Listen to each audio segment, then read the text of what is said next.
Olá pessoal, tudo bem? Paz seja convosco. Nós estamos aqui para mais uma vez cumprir uma etapa da nossa Escola Bíblica Online. No dia de hoje, nós estamos vendo a lição 13ª da nossa revista Os Bons e os Maus Exemplos Aprendendo com Homens e Mulheres da Bíblia. A lição de hoje tem o título Barnabé, quando a graça de Deus faz a diferença. Quando eu pensei em fazer esse vídeo, eu me lembrei de uma canção que diz assim: Te exaltamos, ó Cordeiro Santo de Deus, e declaramos as tuas maravilhas. Teu Espírito se manifestará nestes dias, trazendo vitória às nossas vidas. Quem tentará contra o braço forte do Senhor? Quem impedirá o seu agir? Quem poderá nos resistir? Se a palavra de vitória já foi liberada a nós. Então, o exemplo de Barnabé nos faz pensar em tudo isso, que o Espírito se manifestará nesses dias, assim como se manifestou nos dias de Barnabé. E mesmo que naquela época tivesse uma grande perseguição contra a igreja primitiva, quem conseguiu ir contra o braço forte do Senhor, quem conseguiu impedir o crescimento da igreja e o espalhamento do evangelho por todo o mundo? Ninguém, porque a palavra de vitória já tinha sido liberada sobre os apóstolos e essa mesma palavra de vitória está liberada sobre nós. Em Atos 2, de 17 a 21, existe uma citação do profeta Joel que diz assim: E nos últimos dias acontecerá, diz Deus, que do meu espírito derramarei sobre toda a carne, e os vossos filhos e as vossas filhas profetizarão, os vossos jovens terão visões, e os vossos velhos sonharão sonhos. E também do meu espírito derramarei sobre os meus servos e sobre as minhas servas naqueles dias, e profetizarão. E farei aparecer prodígios em cima no céu, e sinais embaixo na terra, sangue, fogo e vapor de fumo. O sol se converterá em trevas e a lua em sangue, antes de chegar o grande e glorioso dia do Senhor. E acontecerá que todo aquele que invocar o nome do Senhor será salvo. Essas palavras são também para os dias de hoje, que ele derramaria do seu espírito sobre toda a carne e que até mesmo sobre os seus servos e sobre as suas servas ele derramaria e estes profetizariam. Somos nós, irmãos. E também esse versículo final: e acontecerá que todo aquele que invocar o nome do Senhor será salvo. Que não venhamos a nos esquecer disso, que essa palavra de vitória está liberada para nós. E no decorrer da lição vocês vão compreender a ligação que tem com este texto, porque Barnabé era um homem cheio do Espírito de Deus, obediente a esse Espírito, separado por esse Espírito. Então, nós vamos compreender. O texto do dia da lição é: porque era homem de bem e cheio do Espírito Santo e de fé, e muita gente se uniu ao Senhor. Atos 11, 24. Homem de bem, cheio do Espírito Santo e de fé. 3 características nesse versículo do personagem com quem nós estamos aprendendo no dia de hoje. E muita gente se uniu ao Senhor. Então, ele tendo essas 3 características, ele conseguiu atrair pessoas para Deus. A síntese da nossa lição é: Barnabé é o exemplo vivo de como Deus usa pessoas cheias do Espírito para fazer a diferença. Eu vou dizer de novo: Barnabé é o exemplo vivo de como Deus usa pessoas cheias do Espírito para fazer a diferença. Como podemos nós ser pessoas cheias do Espírito? Crendo na promessa que foi dita pelo profeta Joel, que foi citada em Atos 2, que diz: E naqueles dias derramarei o meu Espírito sobre toda a carne. Que nós venhamos querer fazer a diferença e que nós possamos compreender que essa diferença, ela não acontece por nossa causa, mas ela acontece por causa do Espírito Santo de Deus agindo através de nós. Sobre Barnabé eu quero dizer: homem de Deus. Ele era um homem de Deus. E por ser um homem de Deus, ele foi usado para a obra de Deus e para a glória de Deus. Foi usado para o crescimento dessa obra, foi usado para o crescimento da expansão do Evangelho. Foi usado para que o Evangelho chegasse até mim, chegasse até você. Sim, você vai compreender por que estou dizendo isso. E nas leituras bíblicas da semana, que existem ali na nossa revista, existem vários versículos, e esses versículos me fizeram listar as características apresentadas de Barnabé. Primeiro, o próprio nome. Antes ele era chamado José e passou a ser chamado pelos discípulos de Barnabé, que quer dizer filho da consolação. A gente sabe também que o representante da consolação, a figura da consolação, é o Espírito Santo. Então nós podemos também inferir que Barnabé é filho do Espírito Santo, do trabalho do Espírito Santo, do poder do Espírito Santo. Aleluia! Ele era um homem solidário, ele era um homem compreensivo, ele tinha o dom da exortação, ele sabia ensinar de forma maravilhosa, cheio de fé, cheio do Espírito Santo, como já disse, missionário. Ele foi um grande incentivador. E o incentivo, meus irmãos, é uma maneira muito eficaz de nós ajudarmos o nosso próximo. Ele foi um homem desprendido de posses, tanto é que ele vendeu as suas posses. Ele viajou com Paulo na primeira viagem missionária. Ele era um homem que dava oportunidades. Ele era um homem, aliás, ele foi um homem influente nos primeiros anos do cristianismo. Um homem muito influente, muito importante nesses primeiros anos. Ele era um homem obediente. E a obediência, muitas vezes, envolve riscos. E Barnabé, ele não se furtou de enfrentar estes riscos.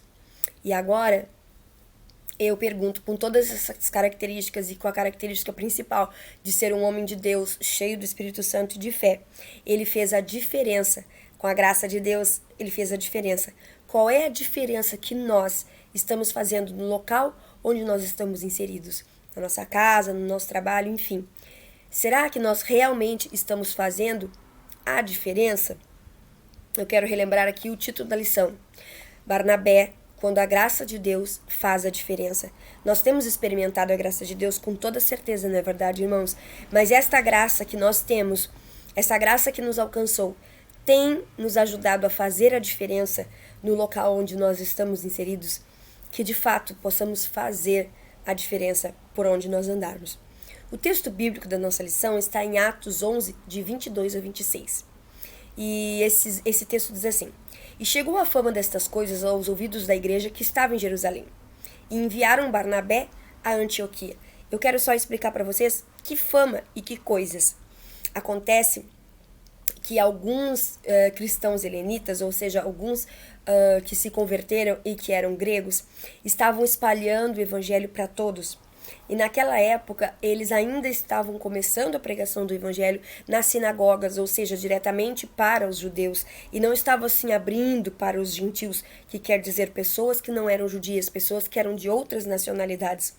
Então, só que lá nessa igreja de Antioquia, como existiam alguns crentes gregos, esses estavam contando, espalhando, fazendo a expansão gloriosa do evangelho para toda criatura, independente da sua nacionalidade. E este acontecimento chegou aos ouvidos dos cristãos de Jerusalém e eles acharam que seria prudente enviar para a igreja de Antioquia alguém.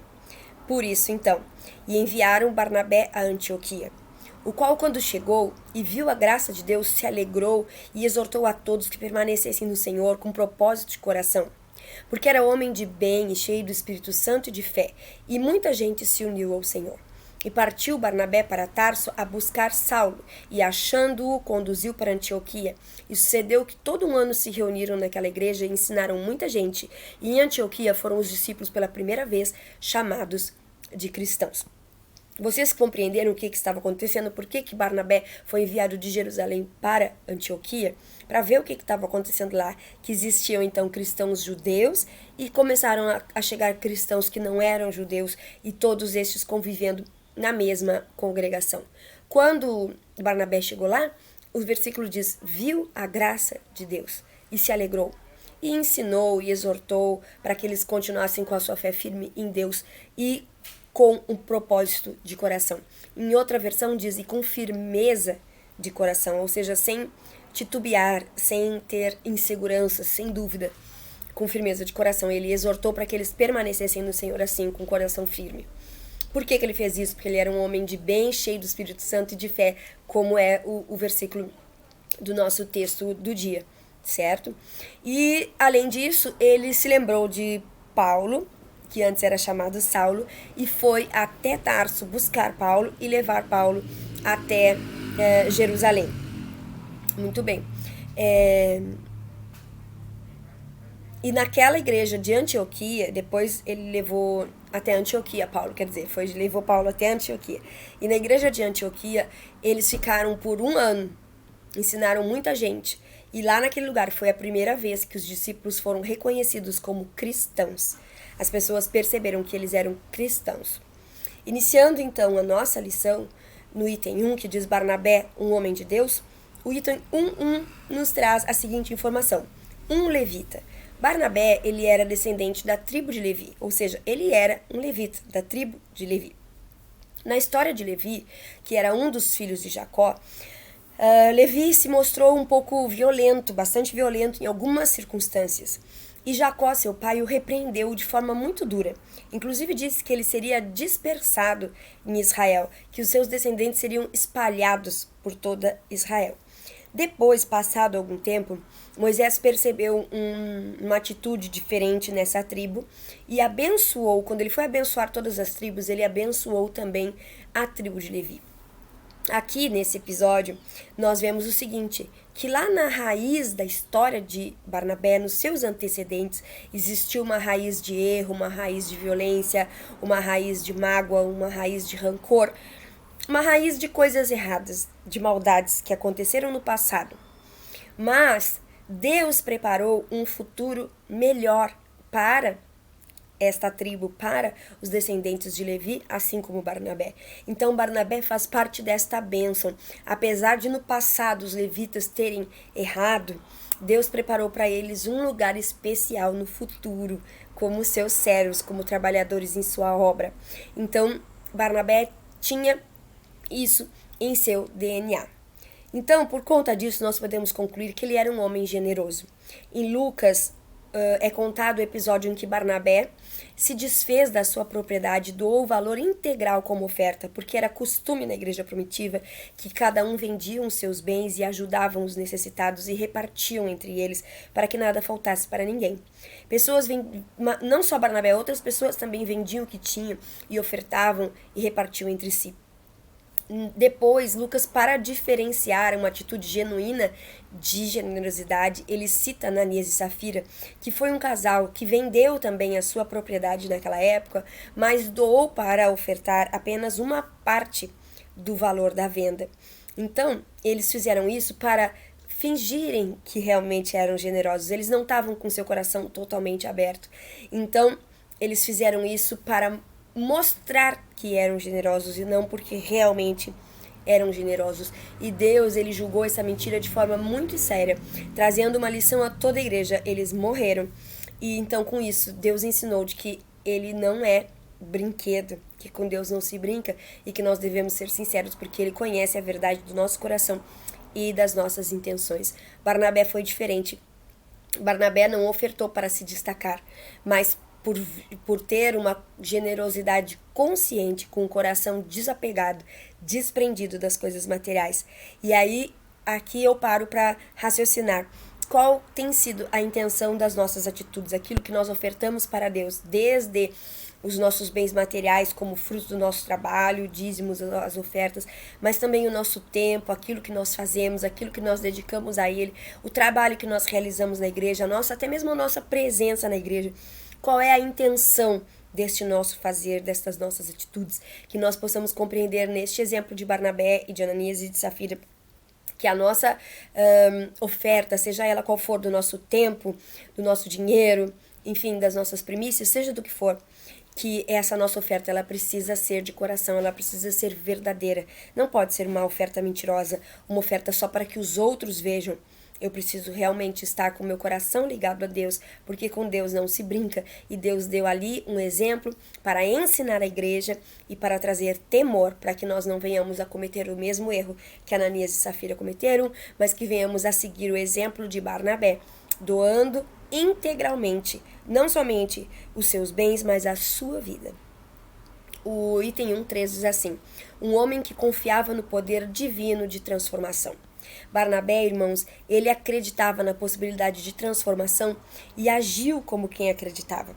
Saulo Vocês sabem, inicialmente ele era um perseguidor dos cristãos. Ele assistiu o apedrejamento de Estevão e ele ia assim em busca de cristãos para prender, para torturar, né? Só que Deus chamou a Saulo, Deus marcou um encontro com Saulo e Saulo teve realmente um encontro com Deus e ele foi transformado. E por causa disso, Saulo se transformou num defensor do evangelho.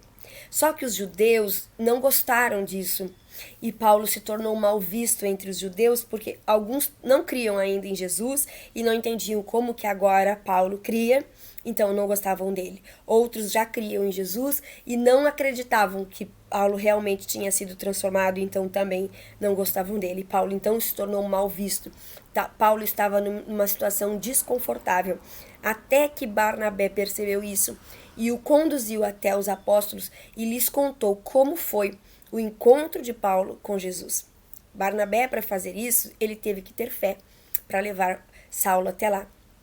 Ele teve que ter certeza de que Deus havia feito uma obra no coração de Saulo. Então, com isso, Barnabé deu a Saulo uma oportunidade surpreendente. E era natural que os cristãos duvidassem um pouco por conta de conhecerem a fama de Saulo. Mas Barnabé conheceu o poder de Deus de transformar o mais vil pecador em seu servo, em seu seguidor, em seu apóstolo. Irmãos, a igreja precisa de pessoas como Barnabé, com coragem para acreditar nas transformações que Deus pode fazer, com coragem para acreditar na manifestação do poder de Deus nos dias de hoje, porque está escrito que nos últimos dias ele faria grandes prodígios e que aquele que invocasse o nome do Senhor seria salvo.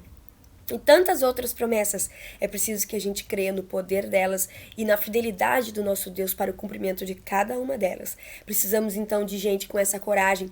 Precisamos também de gente com capacidade para conduzir pessoas ao convívio da congregação, assim como Barnabé conduziu Paulo até os discípulos. O item 2 diz assim: Barnabé, um homem usado por Deus. 2.1. Viu a graça de Deus. Como nós lemos, ele, quando foi até Antioquia, a primeira coisa que está escrito lá em Atos é que ele viu a graça de Deus. Barnabé, então, irmãos, se destaca por ser generoso, misericordioso e acolhedor. Generoso, misericordioso e acolhedor. O versículo que a gente leu antes era homem de fé, era um homem de bem, de fé e generoso, se eu não estou enganado. E aqui ele se destaca também por isso, por ser generoso, misericordioso e acolhedor. Mas esta frase que ele se destaca está escrito na nossa revista. E isso me chamou a atenção. Sabe o quê? O fato de que ele se destacou. A gente só se destaca em alguma coisa se nós somos diferenciados. Se nós fazemos a diferença nesta coisa determinada. E veja, se Barnabé se destacou por ser generoso, misericordioso e acolhedor, parece então que isso era uma coisa rara. E ele se destacou por ter essas qualidades, sendo que essas qualidades são as qualidades que Deus tem, que Jesus tem e que ele nos dá através da vida de Jesus em nós. E aí, assim como era raro, como nos pareceu ser raro no tempo de Barnabé, será que não é raro também no dia de hoje? Nos dias de hoje? De verdade. São raras as pessoas verdadeiramente generosas, misericordiosas e acolhedoras. E que nós então possamos ser essas pessoas raras, que nós possamos nos destacar por esse tipo de qualidade que tem muito a ver com o caráter do nosso Senhor Jesus. Naquela época, irmãos, a igreja era bastante perseguida. Era um tempo de perseguição também na igreja de Antioquia, porque eles queriam acabar com os cristãos. Então, naquela época, como eu disse, era comum apenas pregar o evangelho para os judeus. Como os hebreus ainda estavam tentando entender a conversão de Cornélio, eles não falavam aos gentios da salvação. Quem era Cornélio? Cornélio era um centurião romano que foi o primeiro gentio a se converter. A sua história, ela é uma história muito bonita que está registrada em Atos 10. E ele reconheceu a Jesus, ele acreditou em Jesus, ele aceitou a Jesus, ele foi batizado, enfim, teve uma obra gloriosa do Espírito Santo na vida dele, em seu coração. Então, até os judeus não estavam entendendo por que e como que um centurião romano, que era justamente o império que perseguia a igreja, um centurião que era romano se render ao Senhor Jesus, eles não entendiam. Por isso, então, eles se reservavam a pregar apenas aos judeus. Mas pessoas de Chipre e de Cirene anunciaram aos gregos a salvação. E estes gregos anunciavam a outros que não eram somente judeus. Os gregos estavam promovendo, então, uma grande evangelização. E era na igreja de Antioquia que eles recebiam estes novos cristãos de outras nacionalidades. Na igreja de Antioquia, então, judeus e não judeus congregavam juntos. Devia existir, irmãos, opiniões conflitantes, deviam existir dúvidas do que era certo, do que era errado, mas nesta primeira igreja mista havia crescimento, havia a bênção de Deus. E esta igreja, apesar disso, né, é lógico, ela precisava de supervisão, porque era algo novo e precisava ser bem encaminhado segundo a vontade de Deus por pessoas dirigidas pelo Espírito de Deus. E foi por isso então que Barnabé foi mandado para lá. Mas irmãos, vejam bem, quando ele chegou lá neste cenário, aonde tinha judeus, gregos e pessoas de outras nacionalidades ganhadas pelos gregos e toda essa diversidade que pode sim causar discórdia, sem dúvida poderia e deveria ter algumas dificuldades por conta de tudo isso, quando ele chegou, ele não viu primeiramente essas dificuldades. Ele não viu as diferenças culturais. A Bíblia diz que ele viu a graça de Deus. Com certeza, eles não eram perfeitos, mas eles estavam com seus corações transbordando de Deus. Então, Barnabé escolheu ver primeiramente isso. Depois, a Bíblia diz que ele exortou, que ele ensinou, que ele insistiu que permanecessem no Senhor, que não se desviassem em disputas humanas, em partidarismos, mas que estivessem no Senhor com firmeza de coração. Nós também, irmãos, podemos escolher o que nós vamos enxergar, o que nós vamos ver. Existem diferenças, existem modos de pensar, existem maneiras de agir, mas existe o poder de Deus atuando em tudo e em todos. Existe o poder de Deus atuando através de nós, através dos nossos líderes, através das pessoas que Ele coloca no nosso caminho. Então nós precisamos ver em todas essas coisas a graça de Deus. Não olhar nas pessoas diretamente os seus defeitos, as suas divergências. Nas relações não precisamos estar sempre com o nosso olhar atento para as divergências, mas podemos sim buscar enxergar a graça de Deus e eu tenho certeza, ela se manifesta. Então, vamos escolher, procurar enxergar a graça de Deus. O item 2.2 diz assim, homem cheio do Espírito Santo e de fé. Barnabé, irmãos, como eu expliquei para vocês, ele era levita. Os levitas eram responsáveis pela liturgia do culto. Vocês sabem disso, né? Pela organização do culto. Então, ele era bem ligado às tradições judaicas do culto, por ser um levita. Ele sabia quais eram os rituais, o que deveria ser feito e o que não deveria ser feito. Como que ele tendo assim uma tradição tão forte de liturgia, de culto, ele conseguiu ver o lado bom de um culto numa igreja mista, da congregação de uma igreja mista que talvez não permanecia nas tradições judaicas. Então, ele precisou ser desprendido dos seus costumes, das suas tradições, dos seus paradigmas. Muitas vezes nós nos apegamos aos nossos costumes, aos nossos passados, aos paradigmas, né?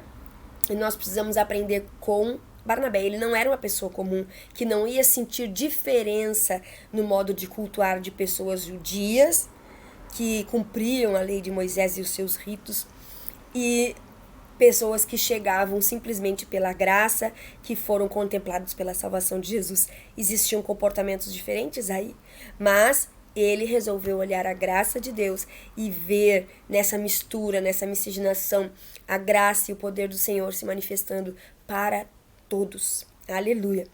Então, muitas vezes, irmãos, o que nós vemos no outro pode refletir o que está dentro de nós. E o subtítulo aqui dessa parte que nós estamos vendo é Homem cheio do Espírito Santo e de fé. Um homem cheio do Espírito Santo e de fé precisa enxergar através do Espírito e pela fé. E a Bíblia não, a revista tem essa frase aqui: o que vemos no outro pode refletir o que está dentro de nós. Se eu vejo maldade, pode refletir a maldade que está dentro de mim. Se eu vejo erro, pode refletir o erro que está dentro de mim. Mas como eu contei para vocês lá no início, a tribo de Levi mesmo, ele foi violento, resolvendo questões com Simeão, com seus irmãos, com questão de um problema que aconteceu com a irmã deles. Ele foi violento, ele matou, ele derramou sangue. E o seu pai o julgou de forma duríssima. Mas teve esperança para os descendentes de Levi, porque Deus deu a eles um cargo, Deus deu a eles uma posição. Então, assim também, outras nações poderiam não ser a primeira nação chamada por Deus, mas no futuro Deus também reservava e reserva para todas as nações uma posição, um lugar junto a Ele, a salvação para todos. Aleluia! Então, ele conseguiu ver que existia sim lugar para as outras nacionalidades, para os chamados gentios, porque ele enxergou neles o que ele via nele mesmo. A misericórdia e a bondade de Deus para ele, que era também para os demais. Barnabé, então, homem de Deus, cheio do Espírito e fé, só podia ver a graça de Deus. Ele não poderia ver outra coisa. Claro, ele não se fez, não é uma visão de tapar o sol com a peneira, não, mas uma visão de fé, que Deus estava fazendo a obra naquelas pessoas, assim como fez na vida dele. Então, Mateus 6:22, se os teus olhos forem bons, todo o teu corpo terá luz. Nós precisamos aproveitar as coisas boas, ver coisas boas, enxergar coisas boas, focar em coisas boas, para que todo o nosso corpo seja iluminado, tenha luz. Ser cheio do Espírito Santo implica, então, irmãos, em ver o que Deus está fazendo pela sua graça. Muitas vezes as pessoas gostam de dizer que querem ser cheias ou que são cheias do Espírito Santo ou evidenciar isso através das manifestações do Espírito Santo, mas uma grande manifestação do Espírito Santo em nossa vida é ver o que Deus está fazendo por sua graça. O Espírito nos leva a ver o que Deus está fazendo por sua graça. Então, por sua graça, Deus dá salvação a todos. Merecedores, não merecedores. Na verdade, ninguém merece. É por graça, é sem merecer. Mas às vezes nós achamos que alguns merecem, outros não. Assim como os discípulos achavam que os judeus mereciam e os não-judeus não. Mas é de graça, não é por merecimento. Nem os judeus mereciam, nem os gentios. Mas a graça de Deus alcançou a todos nós e nós recebemos a salvação por sua graça.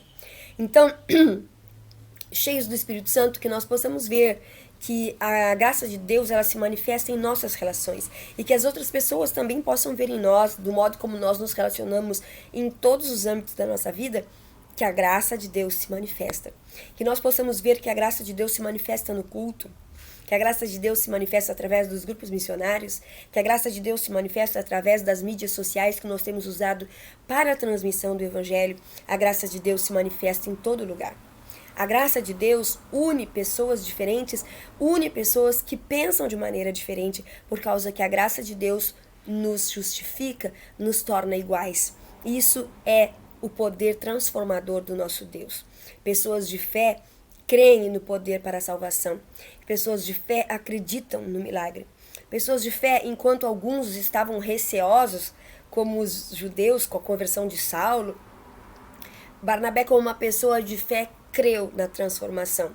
Mas ele não apenas creu, como também ele agiu em favor da consumação e da continuação dessa transformação. Quem tem fé tem que agir de acordo com a sua fé. O item 2.3 diz, foi buscar Paulo. Então ele era um homem de fé e aqui nesse item nós vamos ver que ele agiu com fé. Paulo pregava para judeus e gregos, e alguns destes queriam matar Paulo. Como eu disse, ele estava numa posição desconfortável. Os irmãos então enviaram ele de volta para a sua cidade natal. E até que Barnabé foi até Tarso procurar Paulo e o trouxe para servirem juntos. A parceria destes dois homens foi um sucesso, a ponto de que eles foram reconhecidos pela primeira vez como cristãos.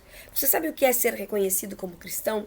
É ser compatível, é ser conforme os princípios do cristianismo, é ser conforme, compatível aos princípios de Cristo Jesus, é ser, como se diz, um mini Cristo, ser um representante de Cristo. Então, pela primeira vez, eles enxergaram isso. Nós podemos dizer que eles fizeram ali a sua reputação. Eles foram reconhecidos como homens que seguiam e pregavam a Jesus. Que coisa linda, né? Então, realmente, a parceria de a parceria de Barnabé e Paulo deu muito certo e foi vista pelos outros. Os outros os apontaram como cristãos. Item 3. Um homem usado por Deus.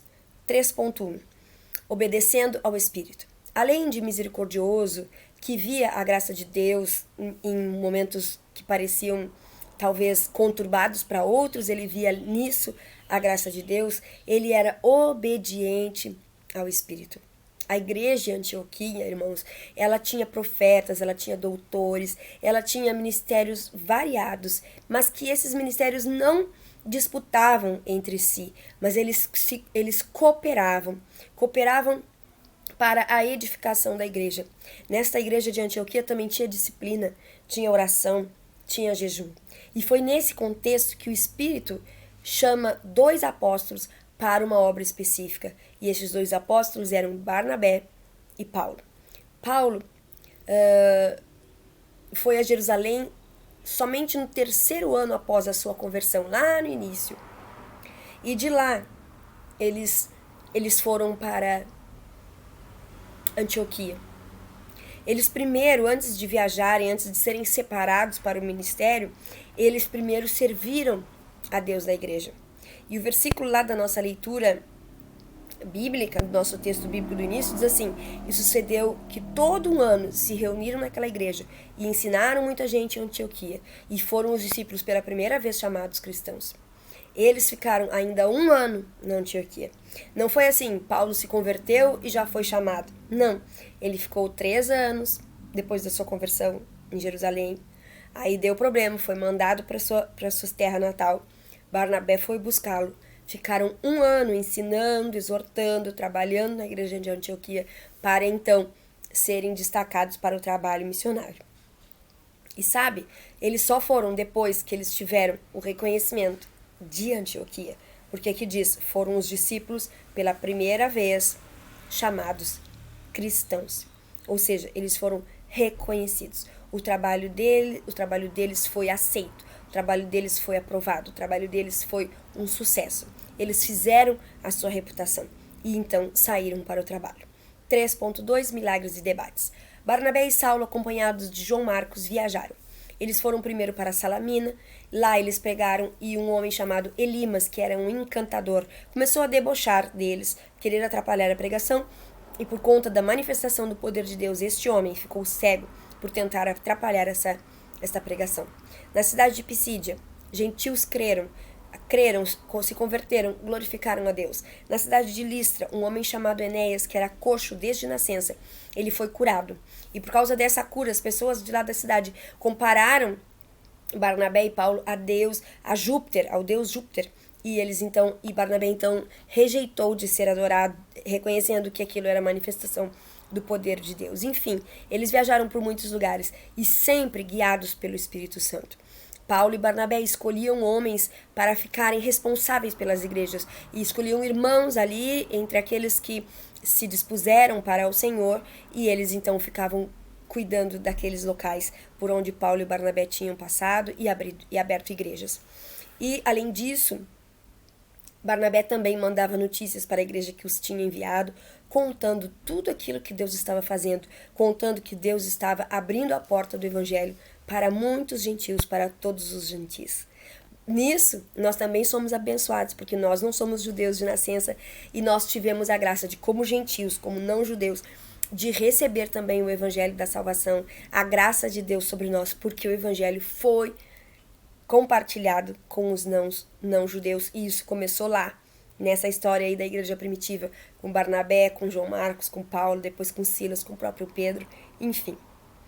Barnabé, então, foi o companheiro de Paulo na sua primeira viagem missionária. O item 3.3 diz uma separação não programada. Paulo e Barnabé discordaram antes da segunda viagem missionária. Vocês viram? Discordaram. É possível que dois apóstolos discordem? Que eles tenham ideias diferentes e divergentes? Sim, é possível. Paulo e Barnabé, homens de fé, homens de Deus, homens que fizeram grandes obras de evangelismo, discordaram, gente. E vocês acham que eu e você não vamos discordar? Você acha que alguém lá da nossa igreja, da nossa convivência, não vai discordar de mim, de vocês? Não vamos ter alguma divergência? Vamos. Mas o que acontece conosco quando alguém discorda de nós? Como fica o nosso coração? Como fica a obra de Deus? Nós desistimos, nós viramos as costas, nós ficamos falando mal daquela pessoa. O que acontece? Vamos ver o que aconteceu com Paulo e Barnabé. E entenda então como que foi essa discordância entre eles. Na primeira viagem, João Marcos, que era primo de Barnabé, foi junto, né? Mas no meio da viagem ele desistiu e voltou, deixando apenas Paulo e Barnabé fazendo o trabalho missionário. Na segunda viagem, Barnabé queria levar João Marcos e Paulo disse, não, dessa vez nós não vamos levá-lo, porque da outra vez ele desistiu. Então, eles discordaram, porque Barnabé queria levar, Paulo não queria levar. E qual foi a solução disso? Paulo foi para um lado com Silas e Barnabé foi para o outro com João Marcos. Paulo e Silas foram para a Síria e para a Cilícia e Barnabé e João Marcos foram para Chipre. A obra se duplicou. Ao invés de ter problema, ao invés da obra parar, a obra se duplicou. Se as nossas discórdias, irmãos, se as nossas desavenças que podem acontecer com certeza por sermos diferentes, por pensarmos diferentes, por termos histórias diferentes, se as nossas discórdias atrapalham a obra de Deus, nós estamos errando.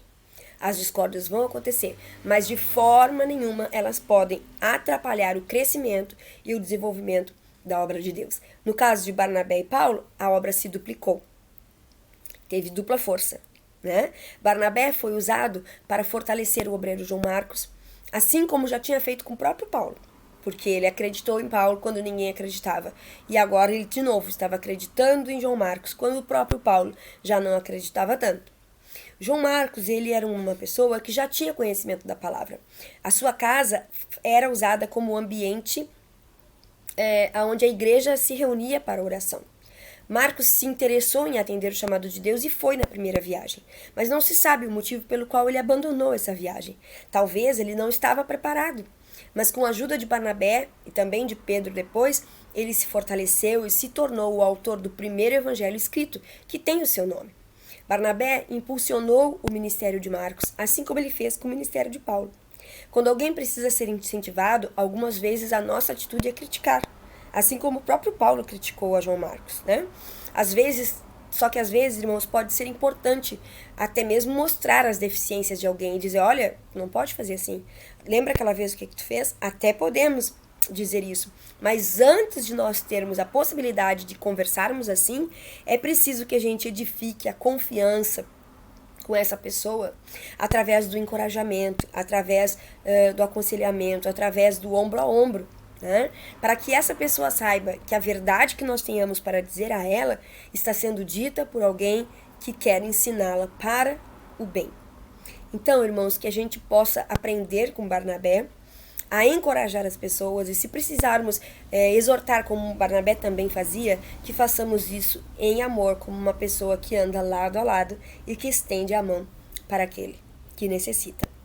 Nós podemos, sim, irmãos, aproveitar o dia de hoje para encorajar as pessoas que convivem conosco. Que nós possamos também encorajar as pessoas que, porventura, hoje entrem em contato conosco nesse dia. E que a gente pode ser pessoas que encorajam e não pessoas que colocam para baixo os sonhos, os desejos e a vontade de servir a Deus, de fazer a vontade de Deus. Que possamos ser encorajadores, mais do que isso, estimuladores, incentivadores, enfim, aqueles que levam adiante, que alavancam o ministério uns dos outros. Concluindo, então, o que teria acontecido a Paulo sem Barnabé? Como seria a história de Paulo se Barnabé não tivesse acreditado nele e ido lá referendar o ministério dele. Barnabé foi um homem dedicado a Deus e dedicado ao próximo. Sem suas atitudes, Paulo não seria quem foi. Sem as atitudes de Barnabé, João Marcos não teria escrito o Evangelho de Marcos. Mais tarde, o próprio Paulo recomenda João Marcos a Timóteo. Está lá em 2 Timóteo 4,11. Ele recomenda João Marcos para que João Marcos ajudasse Timóteo no seu ministério. Isso significa que a obra que Barnabé fez foi um ótimo trabalho, preparando João Marcos, que depois foi inclusive recomendado pelo próprio Paulo, que inicialmente não queria a sua companhia. Sem Barnabé, nós não teríamos esse grande desbravador do Evangelho, pregador dos gentios, homem de fé que vivenciou e reconheceu a graça de Deus fora dos padrões da sua época. Ele reconheceu a graça de Deus. Nós, irmãos, não seríamos alcançados. Se os discípulos somente seguissem os padrões deles e de sua época, nós não seríamos alcançados. Mas foi preciso ter um homem assim, meio que revolucionário como Barnabé, para que a graça de Deus alcançasse as nossas vidas. Que grande diferença Barnabé fez na vida de Paulo, na vida de João Marcos e nas nossas vidas. E está fazendo ainda hoje com o seu exemplo. Que nós possamos, então, ser como ele, um homem que reconhece a graça de Deus, homens e mulheres que reconhecem a graça de Deus, cheios do Espírito Santo, né? Que essa graça se manifeste nas suas relações pessoais, no seu lar, por onde você estiver, que verdadeiramente façamos a diferença por onde quer que andemos. Irmãos, vamos fazer a diferença. Nós tivemos aí um tempo aprendendo com homens e mulheres de Deus, com exemplos da Bíblia, para que façamos a diferença. Que Jesus reine na sua vida e que possamos transformar o mundo com o Evangelho de Cristo. Um grande beijo e até a próxima.